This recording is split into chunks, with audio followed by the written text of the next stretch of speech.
Hi everybody. I had a job interview today and I came in my pants during the interview.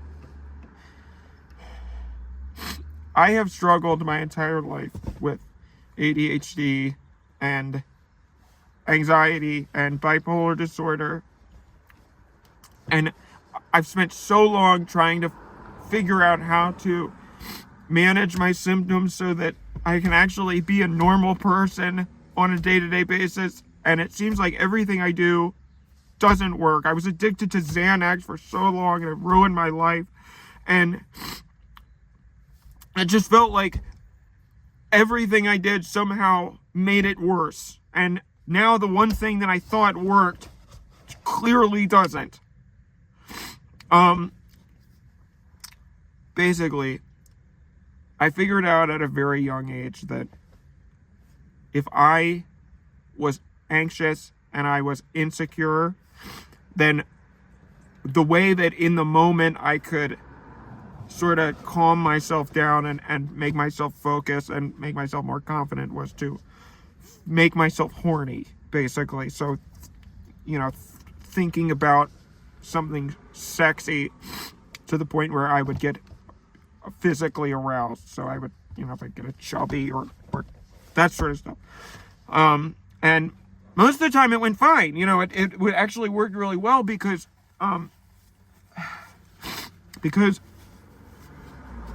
what it does is it sort of makes it's sort of like a natural medication, because when you get horny, the chemicals that your brain releases are, you have dopamine and adrenaline and those sorts of things, and that's very similar to the medications that you would actually take for anxiety or ADHD or that sort of stuff. So I figured I was just going to do that and it would be fine, but I got to the interview and I started having a panic attack as usual in my car, and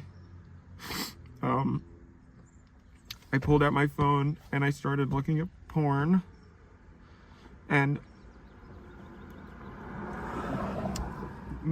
whacking it, basically, because that really helps when I have a panic attack. It helps me, and I guess that was my first mistake. I sort of got a head start before I went in, so I go in and it starts off okay. The receptionist is very nice. I'm waiting for the guy to come out who's going to interview me, and I sort of start preparing my fantasy that I'm going to focus on through the interview. So it's for me, usually that's stuff like cucking and pet. Well, I don't know. I don't need to get into it, but you know what I mean. Everybody has sort of their little things that they like. Sorry, I'm a mess. I just have been crying all day since it happened this morning.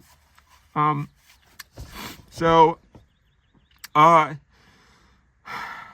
guy comes out and I have to kind of, because I don't want to stand up and then have a, boing thing happen. So I stand up and I say hello, I shake his hand, blah, blah, blah, and it starts going well. We make small talk and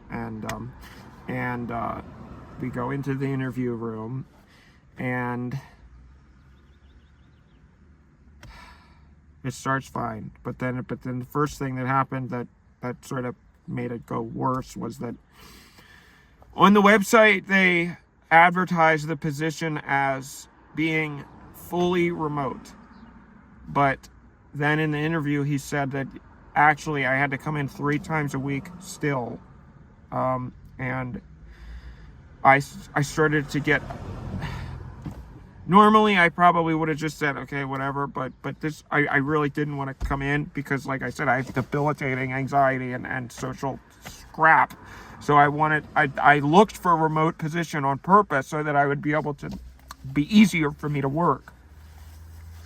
So I wanted to confront him about this, and because my anxiety was getting worse and increasing, I had to sort of make I had to get more aroused. because it's like, if that goes up, then this has to go up, right? So I was thinking more about my fantasy, and then also I was there was a desk there, so I started kind of working myself. You know what I mean?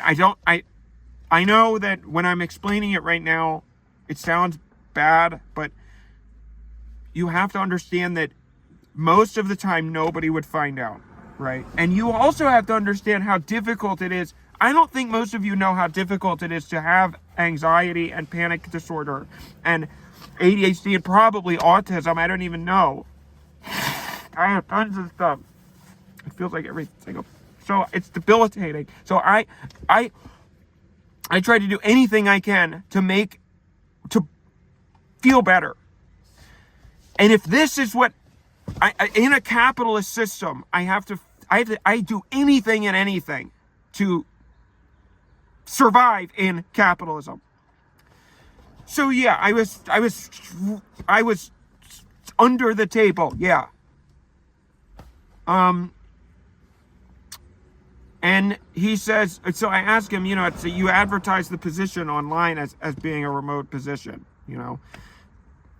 but now you're saying that it's not. And he said, well, I don't know what we said online. Sometimes that stuff isn't accurate.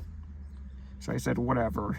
And I moved on, because now I'm not even sure I want this job anymore, but maybe, that's the type of thing where maybe we can figure it out later.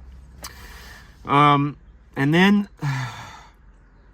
he asked me about my last job, which obviously I got fired from, if you watch my recent videos. So I was trying to figure out a way that I got really nervous trying to figure out a way that I could say what happened, but also not,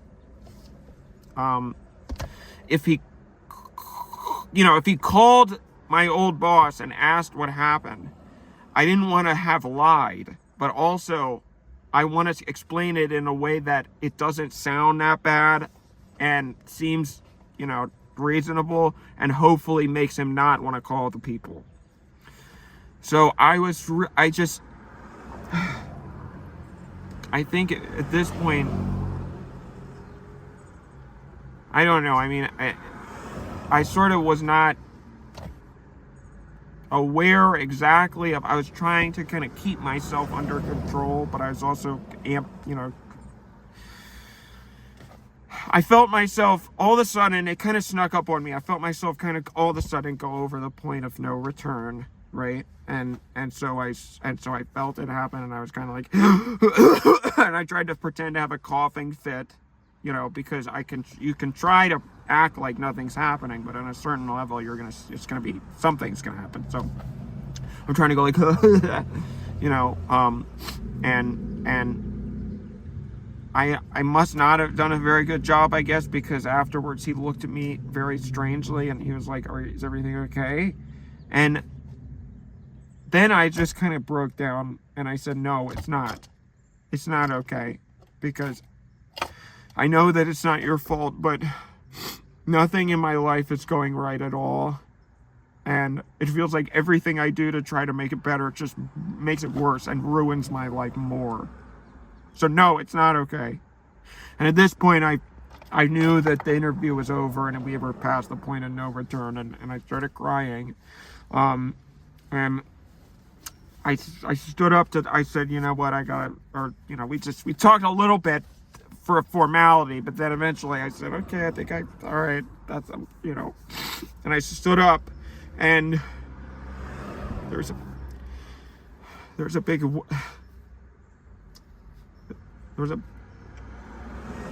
obvious what happened. I don't know what else I need to say. And I shook his hand because I didn't know what else to do. What am I supposed to do?